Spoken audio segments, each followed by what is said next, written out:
So we were talking about 1969 and the attack against the Black Panther Party in New York City. How did that impact you?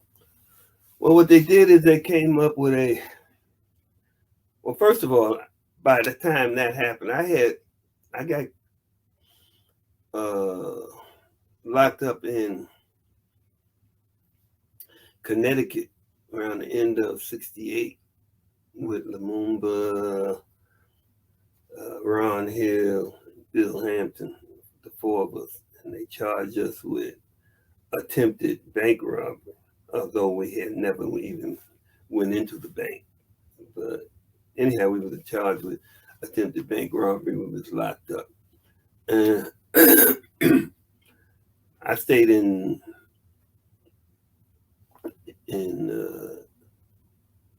the county jail in Connecticut for a couple of months. I was actually let out or bailed out the day my daughter was born, the 10th of January, 1969. I was bailed out. A week later, like a knucklehead, I went and filled in for something that I really didn't know nothing about. It was an action that some of the brothers and sisters were involved in that they had been planning while I was in jail. Somebody didn't show up to take their role, and I was asked would I do it, saying, well, it ain't nothing. All you have to do is just watch somebody's back. Don't worry about it. There won't be no problems. Of course, it became a whole lot of problems. And I wind up having to go underground. This was January 17th, 1969, a week after my daughter was born, which was very inconvenient, obviously, and especially for my wife and daughter, to have to leave them after only being home a week. After my wife did without me for a couple of months already, her last couple of months of pregnancy, she had to deal alone. And then a week after she gave birth, I was gone again. It was real rough on her, I'm sure. But anyhow, that's what happened. And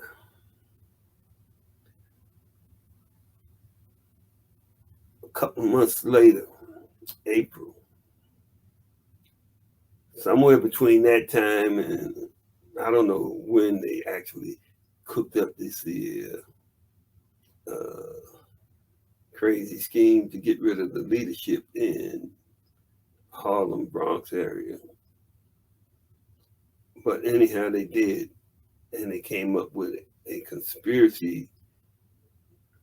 They charged us with a conspiracy to blow up department stores and botanical gardens and a lot of silly shit, Lincoln or Harlem Tunnel or one of them, How we was gonna do all this, I don't know. But anyhow, this is what we were charged with. It was 21 of us that was initially charged with it. It dwindled down to about 14 or 15. I don't remember exactly how many. But April the 2nd, I believe it was, they came to our apartments pre-dawn and kicking doors in and arresting people. When they got to my apartment, now mind you, I was already underground. I went underground in January of that year.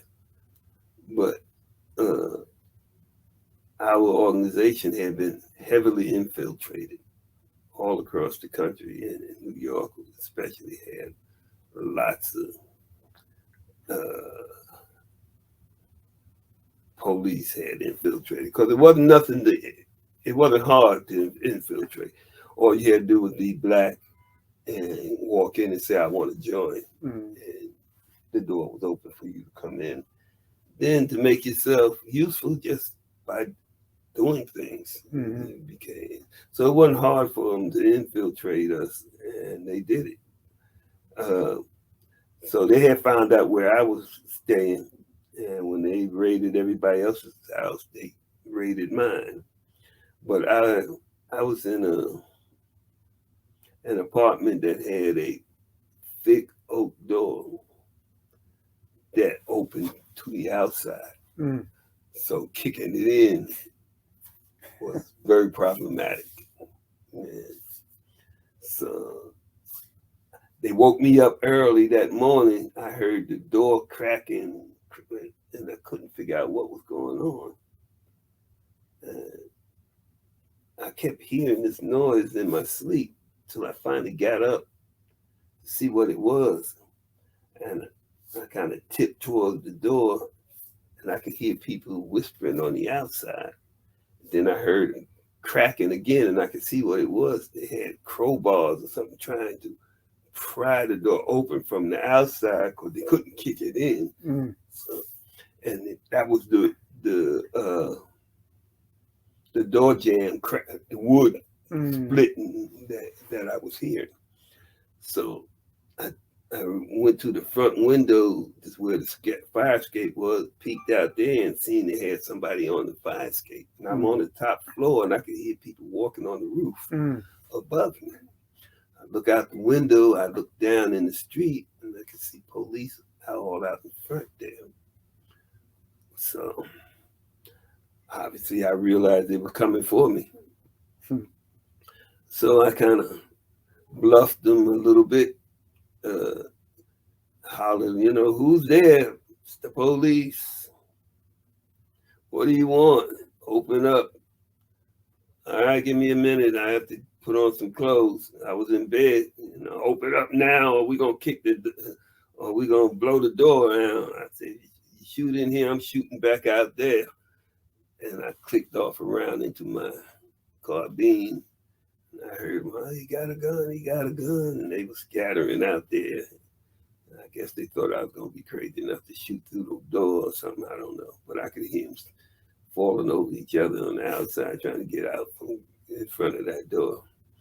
So, but I had already, being underground like I was, I had already looked for an escape out of that apartment if I ever had to.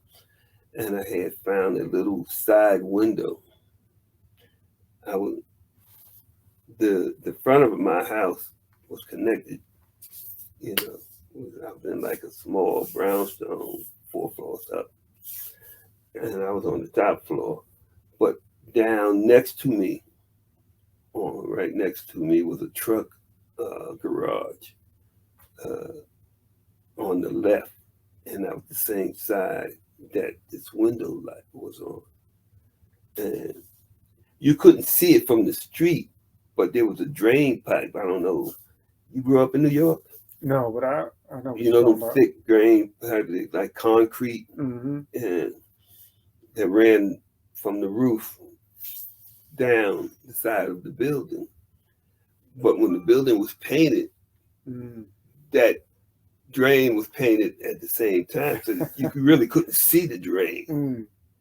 So, but my idea was that if I ever had to, I'd swing out that there window, which wasn't much bigger than the screen of that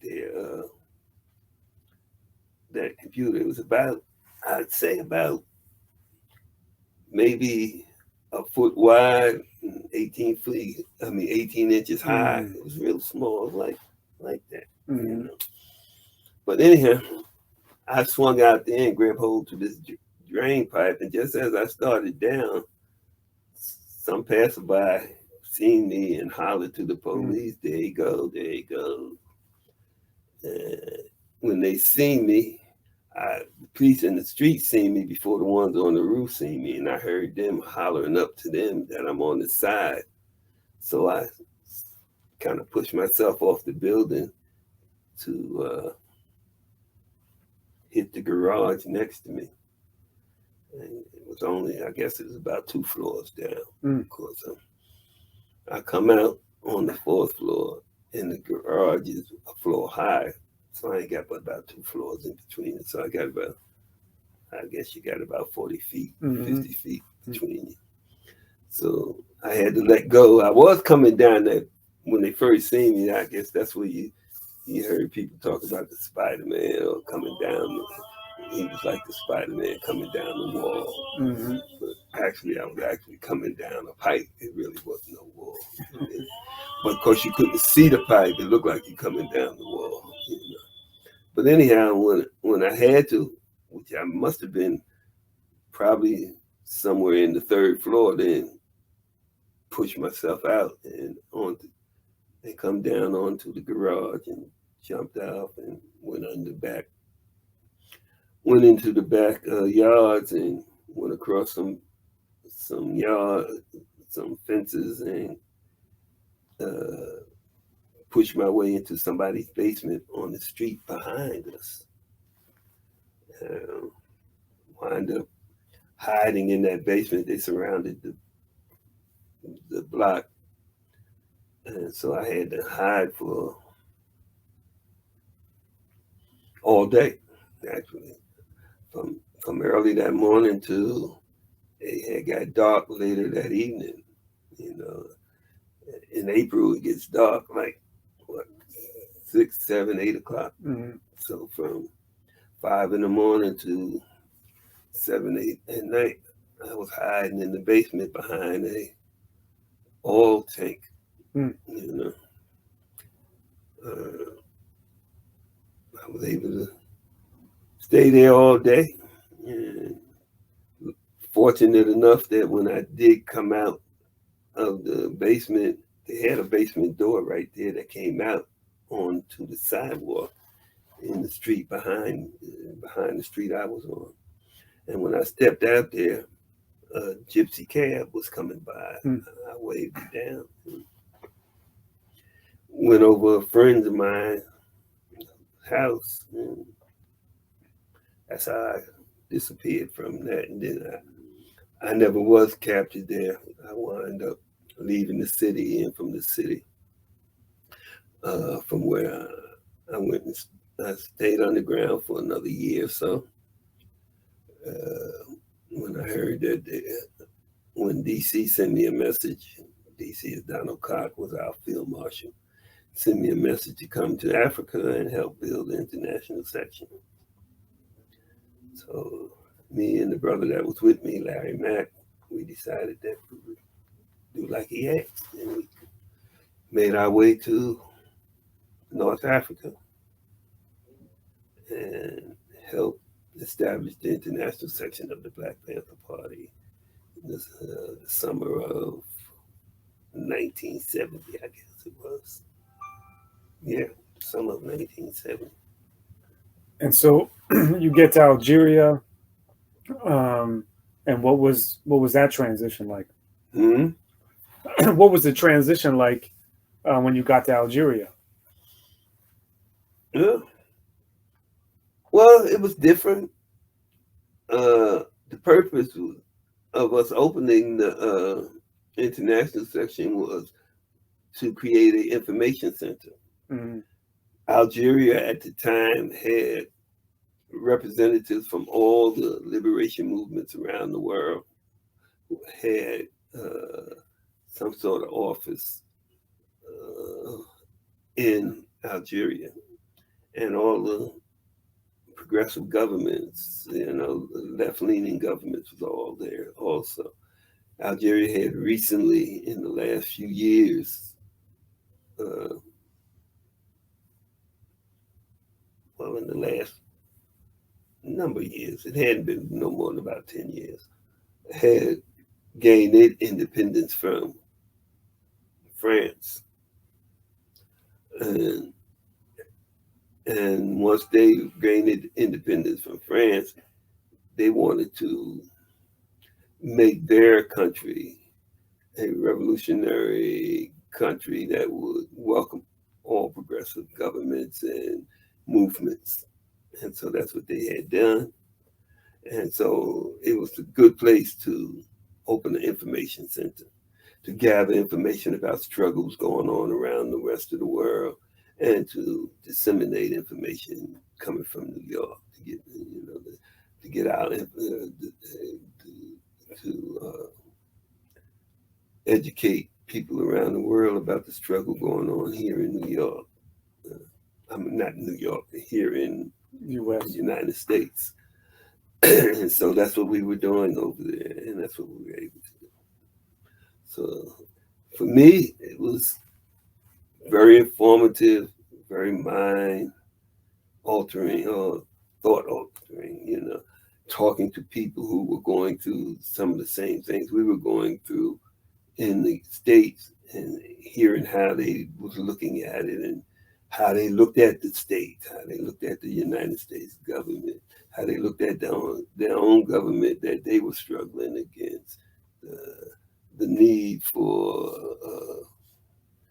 armed struggle in most places was almost go without saying that it wasn't going to happen without it. So for me, it was very educational, very mind developing. I was able to meet revolutionaries from all over the world, to get to know some of them, become real friendly with some. Some of the some of the organizations, excuse me, we became very close. Like South Africans, Zimbabweans, the Palestinians. Those three in particular, we were very close to. And I know you met Yasser Arafat because I've seen photographs. Are there other names that come to mind? Well,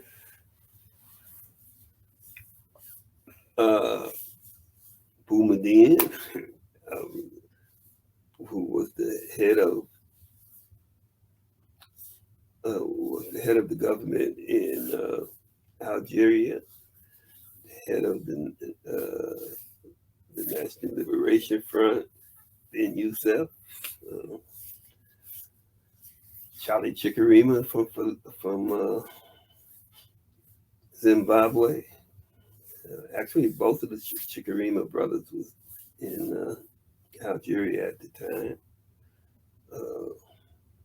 Johnny McIntyre from South Africa. A lot of them, Mm-hmm. Names, no, I don't remember all of them's names, but Mm-hmm. we met the heads of all of the different liberation movements, the heads of the embassies of all the governments, the Russian embassy, the Chinese embassy, the different embassies around the world, that were more left leaning.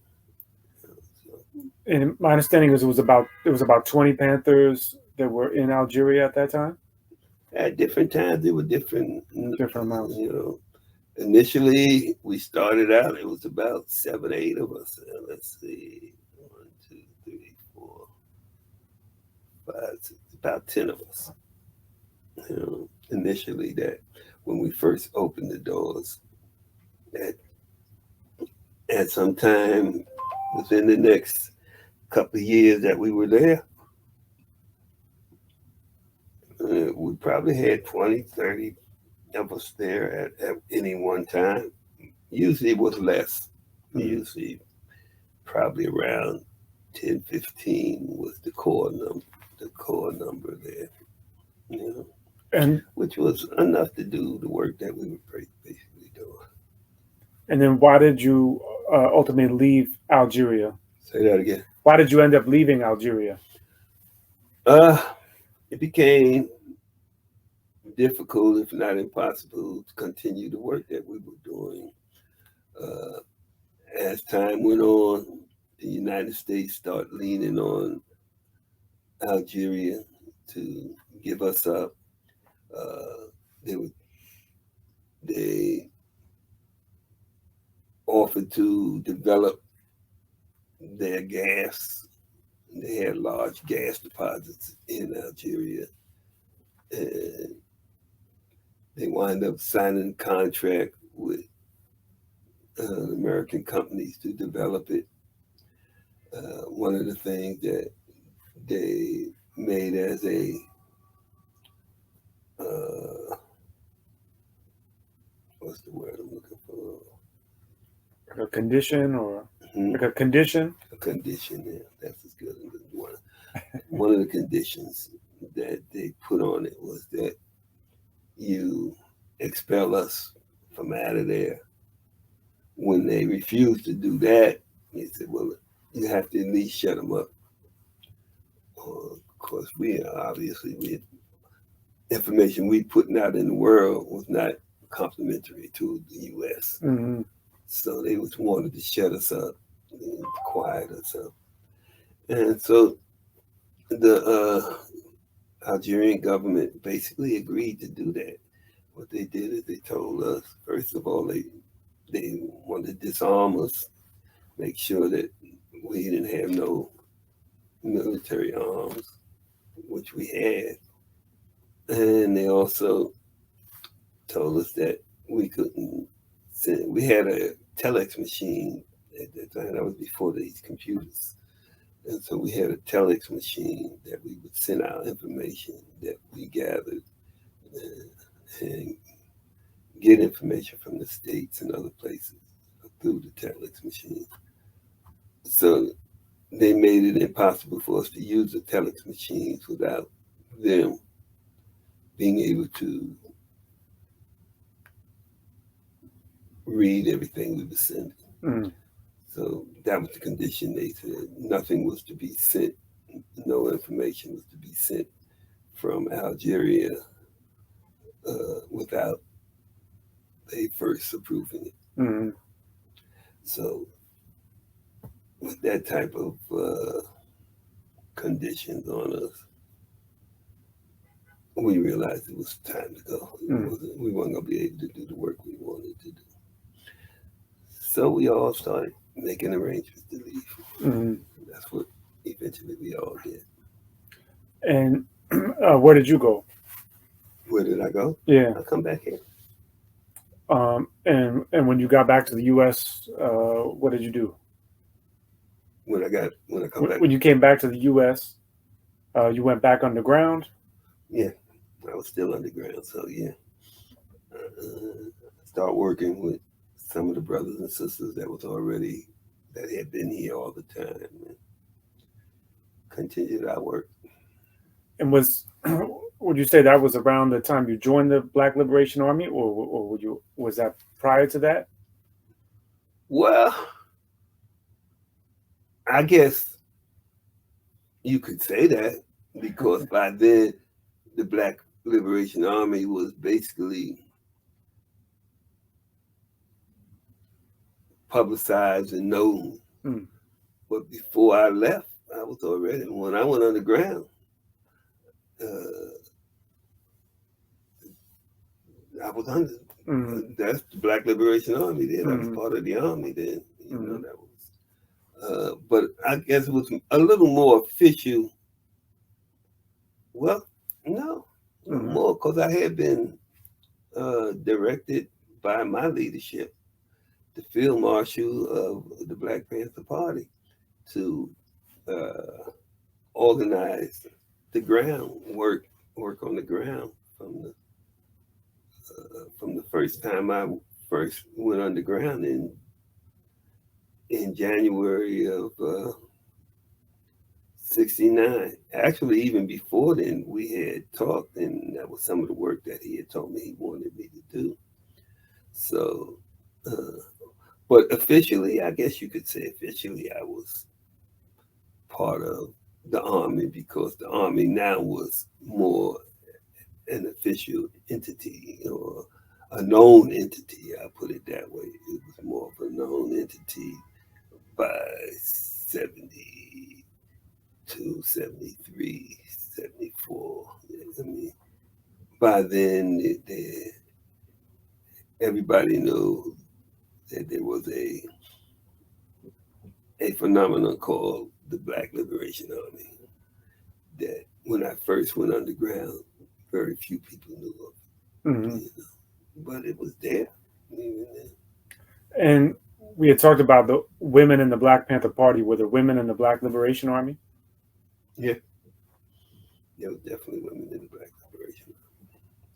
Uh, One of the women generals, Sophia Bacardi, she wrote a book. You know. But yeah, women always played a role in every area of the Black Panther Party. There was just there was no area of the Black Panther Party that was off limits for women or that they chose not to be a part Hmm. of. They were a part of everything. And then, um, I guess, can you describe what life on the ground is like? Well, it depends on the the person or the units that were underground. Different people dealt with it differently. For me, after, I mean, initially, it's always obviously going to be more difficult. But if you're able to be there for any length of time, it becomes more and more normal. Basically, being underground is going to a different area than you're known at and continuing the work, but doing it clandestinely. So, uh, on a day to day level, my neighbors just seen a young man that was a jewelry salesman. And that was basically my front. I sold jewelry, and I did sell jewelry. I mean, it was a front, but I actually bought and sold jewelry, Hmm. and sold some to my neighbors, So that was basically so being underground is basically living from day to day. You have to have some way to survive, you know. Some people actually get 9 to 5s and Hmm. actually work on a 9 to 5. I never really worked no 9 to 5, but you have to have some way to for your neighbors to kind of know how you if you're gonna be there for any length of time. Hmm. How's he surviving? Hmm. You don't want to draw attention to yourself by being able to survive, and no one can figure out how you survive. And so if all they see is you home all the time, you go out, you stick up something, and you come back. Hmm. After a while, people start wanting to know, well, how you survive. And then they'll ask you too. Hmm. People ask you your business. Oh, what do you do for a living? Hmm. You know, I see you driving your car. How you able to. So you got to be able to give them a front. This is what I do for a living. Hmm. It's difficult. I don't make as much as I would like to make, but I do all right. I'm able to pay my bills. Hmm. And people accept it because, I mean, people believe what they see anyhow. So if they see you doing what you're doing and you say that's what you're doing, they believe you. Hmm. And then, October 23rd, 1981, what happened? Some of the comrades that I worked with were involved in the 23rd, actually, I guess it was the 21st, they were involved in a military action where they uh, took off a armored truck that went bad, didn't go so good. They wound up having a shootout. A couple of guards got killed, police got killed. Some of them got captured, and the others were on the run. Being that I was able to move around, I wasn't involved in that at all. I came to New York to try to help them clean up and those who needed to get out of town. But as fortune, good or bad, however you want to look at it, would have it, the police got on to us. Me and one of the brothers, I was trying to get him out of town before we could get out of town. And we got captured. Well, I got captured. They murdered him while he lay in the street. But they were looking for him. They had his picture and everything. With me, they hadn't seen me for about 13 years, so they didn't even know who I was until after my print came back later on. Mm. So that's what happened. And this was 2 days after the actual attempt. Well, they actually were able to initially take off the truck and get the money, but they wind up losing all the money in the attempt to get away, and the shootout and all that. And what was the name of the comrade that you were with that the police murdered while he was laying on the ground? The one that was with me, his name was Untahari Sundiata Shabaka. They murdered him in the street as he lay there in surrender. Yeah. Just come behind him and shot him in the back of the head while he lay on his stomach with his hands stretched out. But, you know, that was almost expected, though, once the police was killed and a couple of them guards was killed. They were looking for somebody to kill. So he just happened to be the one they captured in a place where they could just murder him. And that's what they did. And then I think the creator, that they didn't know who I was at the time, so they brought me in, just tried to torture me to get me to tell them where other people was at that they were looking for. So they tortured me for about 6 hours, 7 hours, and wind up spending about 3 months in the hospital after they finished with me. But I was alive. I'm still alive. So I guess I have no complaints. I didn't know that. I didn't know that. That you spent 3 months in the hospital. Wow. Yeah. This was October the 23rd. They snatched me out of the hospital because they got tired of me waiting. The doctors wouldn't release me because I was still fucked up. They fucked me up pretty much. That was in February that they come get me. So from October the 23rd to February, the early part of February, I spent in the hospital. Yeah, that's a really long time. Mm-hmm. That's a really long time. I was really messed up. Yeah. Wow.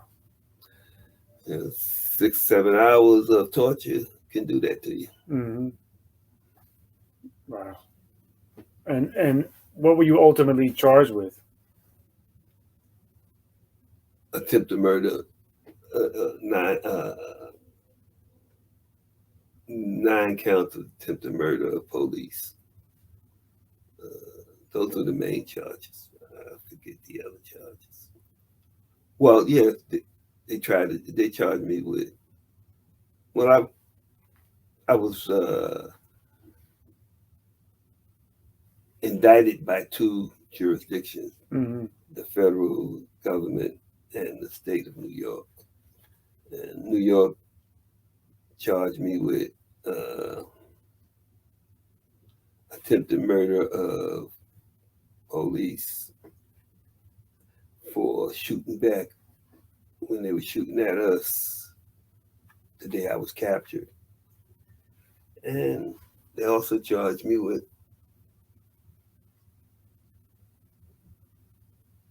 a couple of armored trucks, I believe. Mm-hmm. The feds, the federal government charged me with conspiracy, uh, RICO conspiracy, and that included, I think 12 uh, predicate, they call them predicate acts. Mm-hmm. So out of the 12 predicate acts, I was found guilty of 2 of those acts. And that was the Brinks expropriation. Hmm. And that was the Brinks expropriation. Yeah, that was one of the charges. Mm-hmm. Yeah, that was one of them. The actual death of a couple of those police, the 3 deaths, well, it was 4 deaths, because one of the other trucks, somebody died in it too. So it was 4 bodies. The conspiracy itself, and a number of other. Like I said, it was 12 initially, 12. At the end of the trial, the judge threw out 3 of the charges because he said that the government didn't really introduce no evidence for them. So the jury looked at 9 charges. They found me guilty of 2 of them. And my understanding is you were also charged with liberating Assata Shakur. That was one of the charges. Mm-hmm. That was one that I got found guilty of. That and an armored truck. And what was your ultimate? What were you sentenced to? I was sentenced to 20 years for each of the predicate acts that I was found guilty of in the federal trial, which was 20 and 20, which was 40. So I was given 40 years in the federal trial, and I was given 25 to life in the state trial. Both of them were to be served running wild. In other words, one you have to do the time for one, finish it, and then start the other. Mm-hmm. So basically, I was given 65 to life. Mm. And you served the federal time first? Well, how did that work? I did the federal time first, Mm-hmm. which was I shouldn't have done. Mm. The state of New York was the one that indicted me first, and they were the controlling jurisdiction. So that's actually how I won my release. That I argued that the state lose jurisdiction when they gave me to the federal jurisdiction before they finish my time with them. The law basically says that the first jurisdiction has to exhaust its remedies. In other words, if they give you some time, they got to let you do your time before giving you to another jurisdiction, which they didn't do. Now there's some exceptions to that rule, but they didn't make those exceptions either. They didn't qualify for those exceptions. Like, for instance, if the heads of the 2 jurisdictions, that being the governor of New York and the president or his representative of the federal government, if they get together and agree that they're going to let you do the time in the other place rather than the one that you're supposed to do it, and a judge agrees to it, that's an exception. That's one of the exceptions. But they didn't do anything like that. the judge actually, the state judge told him to take me upstate New York, where I was supposed to go to start my time. But instead of going to upstate New York, somebody in the state turned me over to the federal government. And they took me and made me do my time there.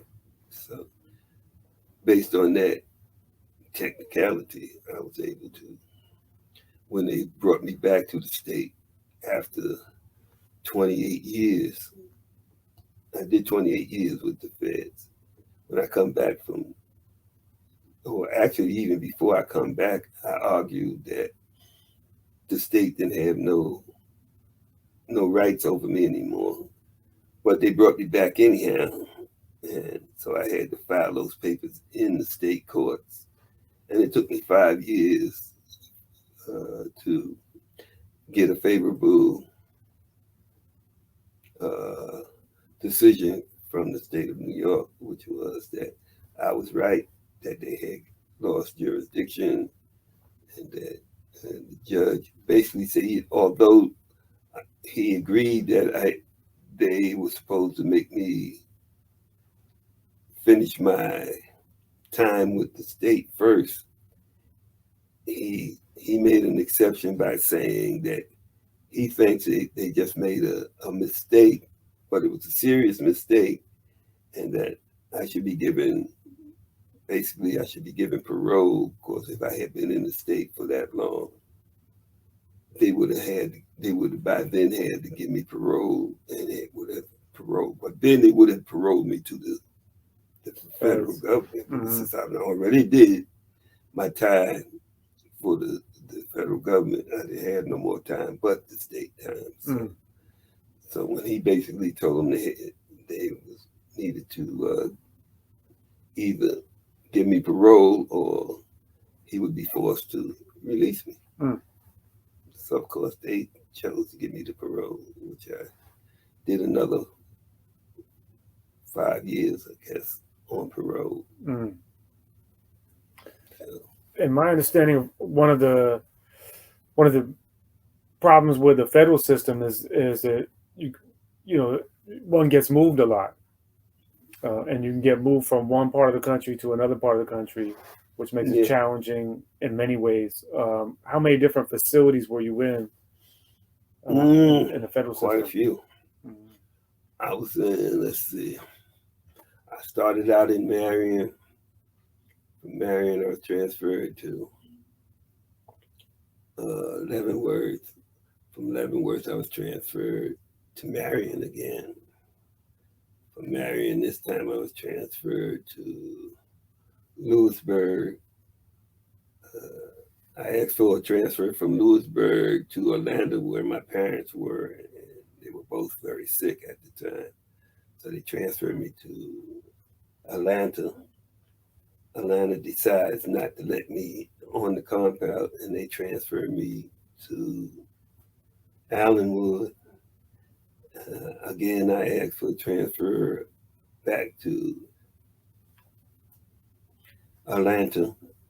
So I was transferred back to Atlanta. And this time from Atlanta, they transferred me to California, Long Park. From Long Park, I was transferred again back to Marion.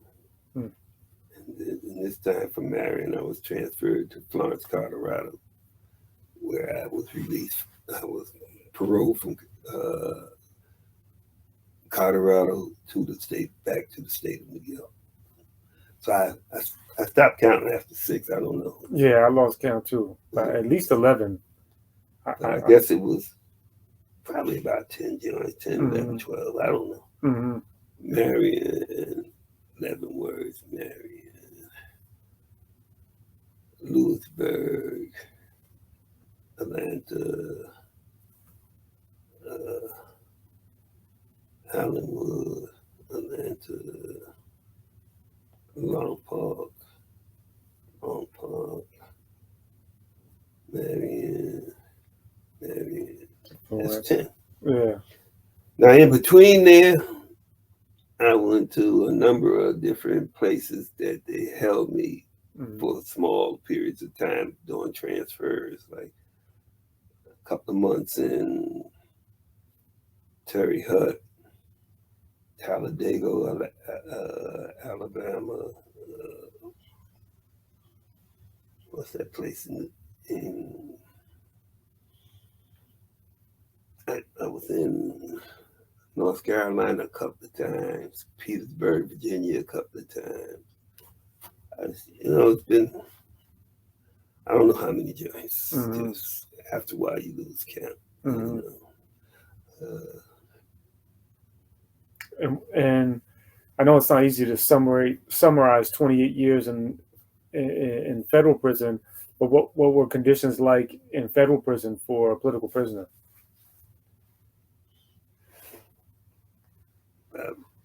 I don't know. I guess the worst part about the worst treatment that political prisoners get is that they send you to the worst joints. They always send you to the quote unquote most secure joints. That's why I keep winding up back in Marion. So that's the main thing, that they send you to the worst joints, and then they always put more security on you than necessary. So that causes always more problems, always shaking you down, running through your property, disrespecting your property, that kind of stuff. But for during 2001, after the Trade Center bombing, they locked everybody, what they consider political prisoners, up. I was already locked up, so I was in Marion anyhow, so they didn't have to lock me up. But other political prisoners, they locked them down, put them in the hole and stuff like that. But generally speaking, the feds, in certain ways, is a little better than the state. One way is that you get a little more, you get a little better food. They pay you a little more in salaries, of course. Like in the feds, you could, if you're working in the industry, you can make $2 and some change. I think now it's up to $3 and some change an hour, which is unheard of in the state, especially in the state of New York. So I've seen guys with overtime and stuff like that make $9, $10, $1,100 in 1 month, which is, you can't. I don't think there's no way you can do that in the state, especially in the state of New York. In no state, I haven't heard of no state where you can make. I mean, there's a few jobs in some of the states that you can make up to 100 or 2 a month, but that's not every month. You can first grade in the feds, you can make a couple $100 every month. So I used to send $150 home a month to help my wife deal with her living conditions when she was on welfare going to school. And though $150 ain't nothing, when you add it to the nothing they give you for welfare, it becomes a help. Not no great help, but it helps. $150 is $150.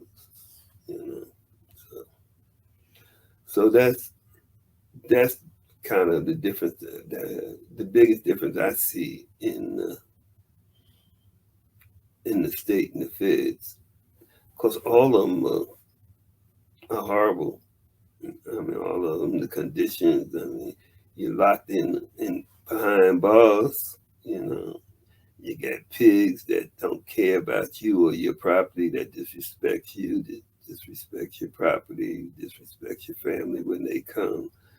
So, I mean, in that sense, jail is jail, prison is prison. But there's a few extras you can get in the feds that you can't get in the state.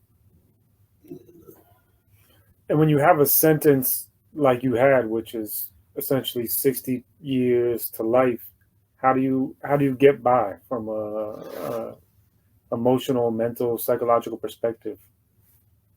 I think for most political prisoners, they they've accepted even before they get captured that the best of situation is going to be to go to jail, Mm. because the options usually are death or jail. Hmm. So if you wind up in jail, you almost like, all right, this is par for the course. Hmm. Political prisoners all over the world throughout time have been in jails. I mean, you know, you can go back as far back as you can. I mean, I go back to at least a couple thousand years when Jesus was a political prisoner and eventually executed. You know, so political prisoners have always had a rough time, and that's always been what they could expect. That's probably the best they can expect Mm. is is prison.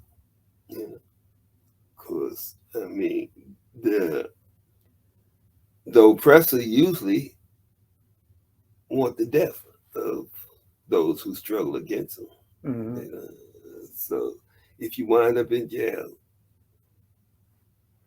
you don't take it as being the worst that could happen, Mm. as you probably would if you were just a common criminal or social prisoner as they call Mm.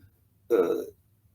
You go in there for some kind of criminal activity, then it's a little harder, to accept doing 30 years for trying to feed your family, Hmm. or whatever it is, reason you did whatever you did to wind up in there as a social prisoner. And you don't really be accepting that this is what's going to happen to you anyhow. Hmm. For us, those of us that go in as political prisoners, we know why we there. We know the thing that what we were doing is worth the sacrifice that you're going through. So you accept that being a political prisoner is par for the course, Hmm. basically. So how do you do it? You do it one day at a time, Hmm. and you try to help where you can in prison. There's always others that you can help, others that you can educate. Hmm. You can always educate yourself, get more information, get more education, better yourself, better ready yourself if you ever get out to carry on your struggle. Hmm. So that's what you do. You do it one day at a time. If you like me, a Muslim, you you accept Allah's will. You trust in that He's gonna whatever He wills for you is gonna be the best thing for you. Hmm. That as part of the faith of a religious person, anyhow. Hmm. That the Creator is in charge, and what He wills will be the best for you. Hmm. Yeah. Sometimes it might be hard for us to see, but those of us who believe in a hereafter, whatever you go through in this world is light stuff. compared to the hereafter if you believe in it. You know. And so, for me, being a Muslim, being a political prisoner, I think both of those acts for me made accepting jail easier. But when I say accepting jail, I never accepted it that they had a right to lock me up.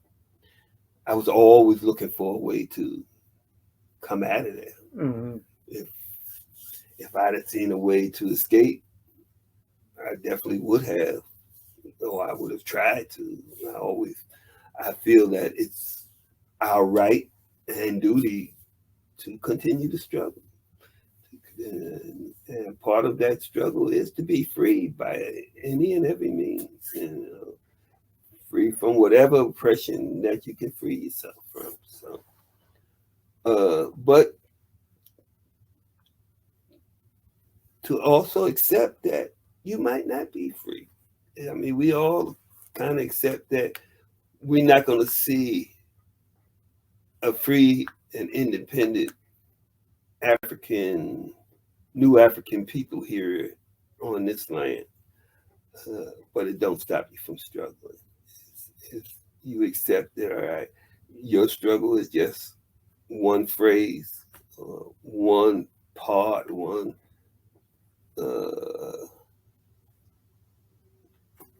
the word? I'm having a problem with my words right now, but it's what has to be done. It's the sacrifices that we make are the sacrifice that people make to be free, to free themselves from an oppressive government, from an oppressive system.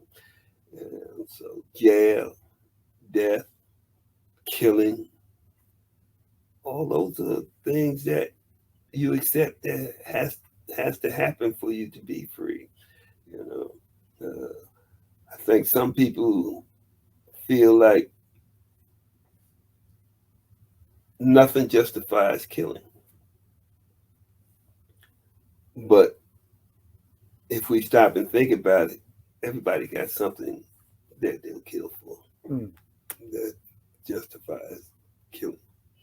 If it ain't nothing but fighting to save your life from someone trying to kill you, which in one way or another is what we're doing anyhow as oppressed people. We feel like this is not meant to be a positive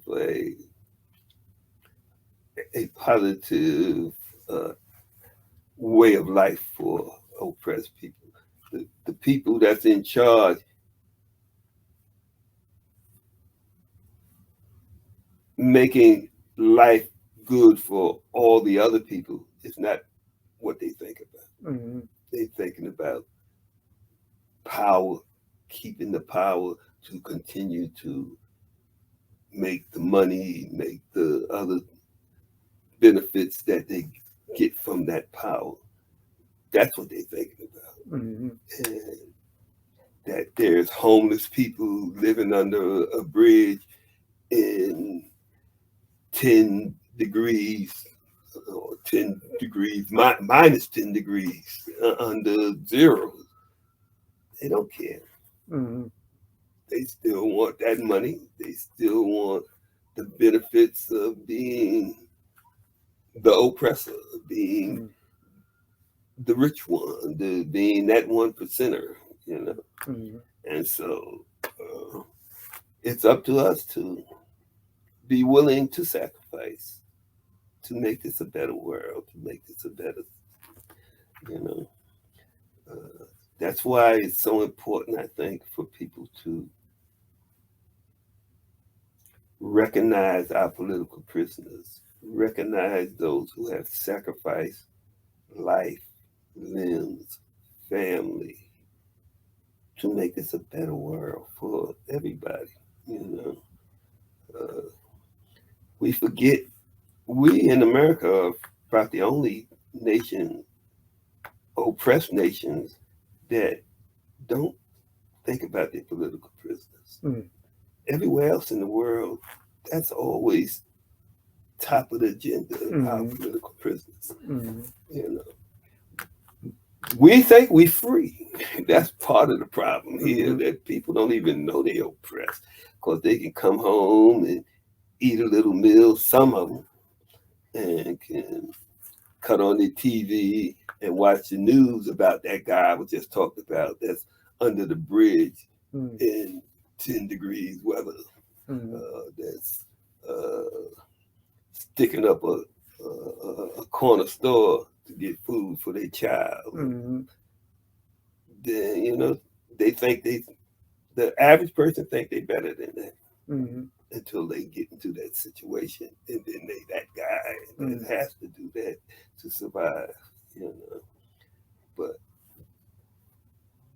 generally speaking, people in America think they're free, and they don't. So they it's hard for them to recognize their political prisoners. It's hard for them to recognize why people are doing what they're doing, and that they're doing it for them. That they are benefiting from it. They go to them jobs because people have sacrificed, so they can go to them jobs. They eat every day because people are sacrificing for them to eat every day. Because everybody not eating every day. Everybody don't go home to a warm house. Everybody are not able to feed their children. You know, there are children that go to bed hungry every night. You know, that's one of the reasons that we started that Breakfast for Children program. You know, is that kids were going to school hungry in the morning because they didn't eat the night before. You know? And then the federal government, implemented the food program and Head Start afterwards. Yeah. You know? Yeah. A lot of people don't realize that. A lot of people don't recognize. And while you were in prison, while you were in prison, your son passed away. Yeah, he was killed. He was murdered. Can you tell us about that? My son was a rapper, entertainer, very good one actually. His name was Yafael Akinyele Fulo. He was known as Yaki Gaddafi, one of the outlaws group that rap behind Tupac. A little while after Tupac was killed, he was in New Jersey where he grew up at. My son grew up in New Jersey. He was there. And a kid that he knew that had a little light beef with him, from what I'm told, about some weed, some marijuana that he owed him a couple of dollars for. Came to see him and brought a gun with him. He was only 16, a 16-year-old youngster. And something happened, they disputed in some way. But anyhow, he shot him. He shot him in the head and murdered him.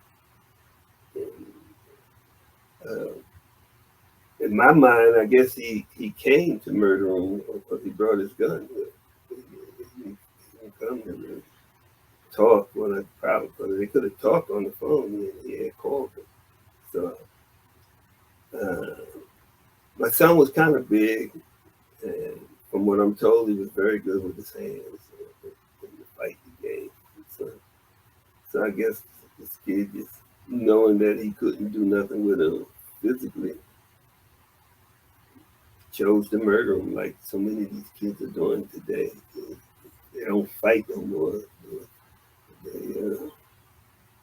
They got a beef. They do like the government do. Mm. They solve it with a gun, with violence. It's a sad, sad, sad thing. My worst day in prison.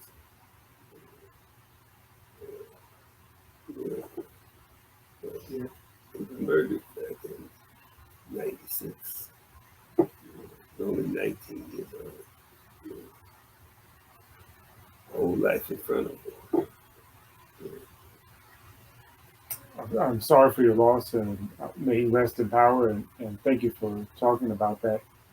And um, ultimately, you got out of prison. When did you get out? November 25th, 2014. Yeah. Good day, good day. So at least, and um, and what did you? How was it that you ended up getting out? Because you had this, you got essentially a 60-year to life sentence. How was it that you ended up being able to get out? Like I was saying earlier, take this out. I argued to the judge. Mm-hmm. I argued in court that the state of New York had given up jurisdiction of me when they gave me to the federal jurisdiction to do my time there before doing the time in New York. And the judge agreed because it is law. Mm-hmm. It's the law. So that's how I find it. And what is your diagnosis for the movement today? My diagnosis for it. It's in a bad position, it's in a bad way, We don't really have, well, I guess we have a movement. There is movement, but there's no real unified movement.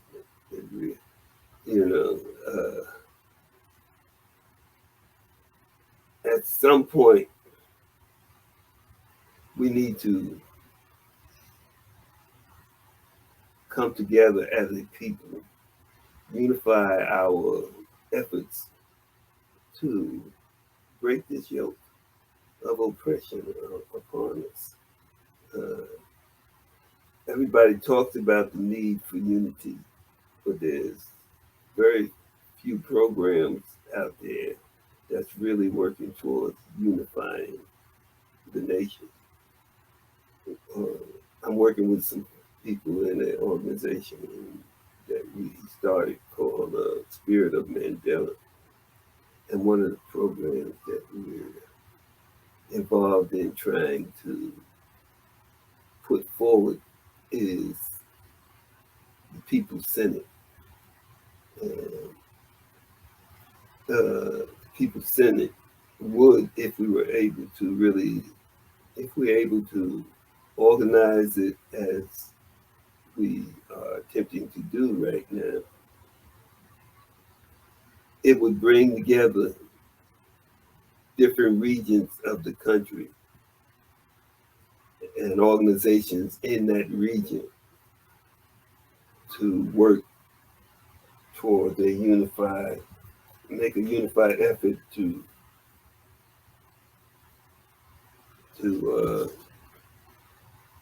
solve the problems that we're facing.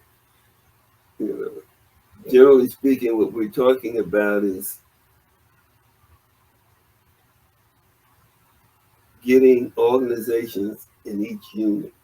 Say you in this unit over here in the Midwest or somewhere, and that unit and that region might take in Chicago, Milwaukee, Iowa, Tennessee, a few of them other places. And getting them to, first of all, start with those right there in your area. If you from Chicago, get to know those who are working towards ending the oppression in that area, and come together and agree that we're going to continue to do the work that we do. But when you give a program to do your work, we're going to support it. When we do our program, you support us. When he do his program, when she do her program, and she do her program, we all we're gonna work together, and we're gonna also agree to sit down, send a representative to sit down with each other and come up with a collective program for our area, for, that we all can agree that we need this. This is the problem here, and that we can come together and working together, we can better solve this problem. And each unit, each region do the same thing, and each region send one or more representatives to a national gathering where we'll do the same thing, where we'll agree to work on a national idea based on what we come up with. All of our representatives coming and sitting down, maybe it's 25, 30 of us, I don't care what it is. And we come in with ideas. Mm-hmm. We know what we do. We know when we get there, this is what's going to be asked of us.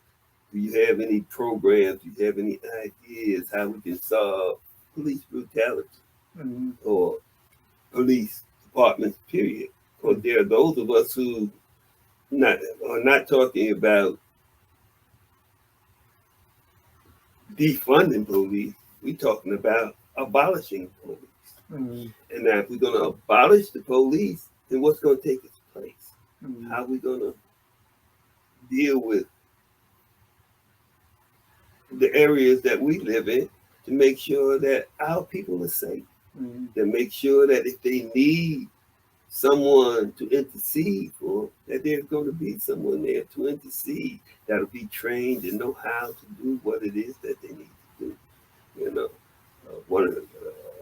if it's education, if it's medical attention, whatever the problem is, we have to come up with programs that we can collectively work towards, depending on ourselves. Yeah, we can get funds from the government or the state or whoever when those funds are available, but mainly we have to depend on self. And the best way to depend on self is to unify. You know, 10 of us putting $100 together is a whole lot better than one of us trying to do something with $100. 20 of us, even more, 30, 40, 50, 60. So eventually we have to start talking about real unity. We all know unity is a necessity, but we have to come up with programs and ways that we can actually make this work. And that's what we're trying to do. And probably there's some other folks trying to do the same thing in other ways. But that's what has to happen. We have to find ways to really unify and really be able to work together to change this, whatever you want to call this racist system, this capitalist system, this fascist system, or this democracy, whatever you want to call this shit here. It ain't working for us, the majority of the people. It's not working for. So we got to come up with some way to make it work for us, the people. Well, those are all the questions I have for you for today. Is there anything else you wanted to talk about or add that we haven't discussed? Well, the only other thing I would say is what I've said earlier. There's a real need for us to free our political prisoners. We have political prisoners that's been down now for 20, 30, 40, 50 years. And obviously they're getting older and older, and they're not going to survive it. And so we need to be working towards getting them out. We need to make that a priority. Like I said earlier, we the only ones don't make that a priority. We the only ones that are not always uh, making it clear to our elected officials, to our preachers, to our leaders, that we want our political prisoners free. We got people like Kamal Siddiqui, Imam Jamil Alameen. That people know.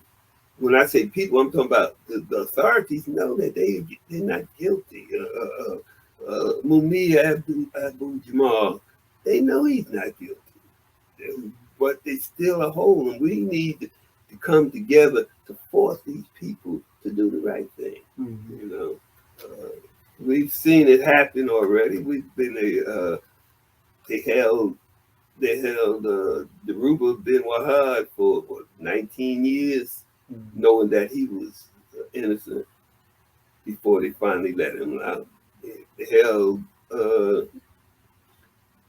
Geronimo Pratt for 25 years or more before they, and knowing that he was innocent all the time, because they had been surveilling him the day that they claimed he committed this crime. So they knew he didn't do it. They knew right where he was and what he was doing, because they were looking at him.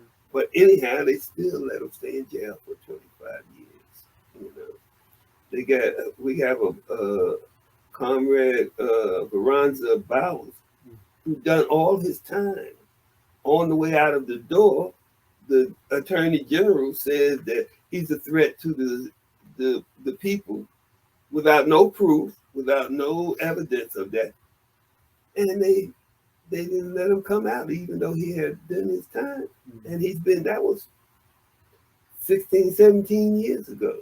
So for 16 or 17 years, for nothing other than because some racist dog say he's a threat, he's been sitting in prison. It's crazy. And that same guy, Gonzalez, if I'm not mistaken, has been convicted of a crime himself. He's not but a criminal, but yet he got Veranza sitting in jail all this time for nothing. Ed Poindexter out there in Iowa, I think it is. He's been down now for 50 years. Still down. We don't see no light at the end of the tunnel for him yet. Michelle McGee. Wumi had been down for over 40 years now. When is he gonna come home? Benny Peltier. How long he been down? About 50 years too. There's just so many of them that's been down for year after year. They got what they call we used to call them the Virgin Island Five. There's only 3 of them left, but they've been down since 72 or 73. That's another 50 years. So on and on and on, we have these political prisoners that are being held for ridiculously long term, and the people are accepting it. We're not arguing about it. We're not making that a priority. You don't hear about it except every now and then you hear somebody like me talk about it, and people are here to say, "Yeah, that's horrible," and go on about their life, and it's still horrible. It was horrible 20 years ago when I said it. It was horrible 40 years ago when somebody else said it. And it'll be horrible when we bury them if we don't do something to bring them home. But we done buried a lot of them. Herman Bell, Kwesi Balagoon, Abdul Majid, Bashir Hamid. I mean, the list is on and on and on. Hugo. We can go on and on with how many people have been died in these prisons. Most of the time it's from medical neglect. That's what it's usually for. Mm-hmm. But sometimes it's outright murder, like they did for George Jackson. You know, just outright murder. Mm-hmm. But in any event, they're dying in these prisons. And we're accepting it out here. Not everybody accepting it, but the majority is accepting it. That's why it's being done. If the majority was demanding their release, you know, if we were telling our so-called elected officials, either you vote to bring them home, or we're not voting for you, then we get some difference. There'll be some difference. That's when they understand it. If we scream with our votes, you know.